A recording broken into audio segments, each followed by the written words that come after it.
त्यांनी आरोप केला की मुख्यमंत्री उपमुख्यमंत्र्यांनी गुप्त बैठक माझ्याबरोबर घेऊन वाल्मिक कराडचा एन्काउंटर करण्याचा प्लॅन आखला होता, तर त्यांनी आरोप केला. त्यांचं असंही म्हणणं आहे की त्या संदर्भातली मी पोलीस डायरीमध्ये नोंद केलेली आहे.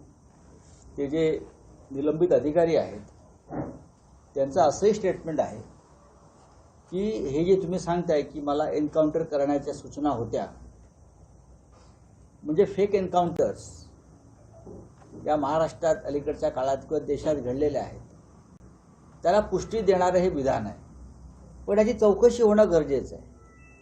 आणि जर हे निलंबित अधिकारी सांगत असतील की मी अशा प्रकारची नोंद अमुक अमुक पोलीस स्टेशनच्या डायरीत केलेली आहे, तर ते अधिक गंभीर आहे. जर अशा प्रकारची नोंद पोलीस डायरीत केली असेल तर त्याच्यावरती तेव्हाच ॲक्शन का झाली नाही? म्हणजे वाल्मिक कराड असतील किंवा धनंजय मुंडे असतील,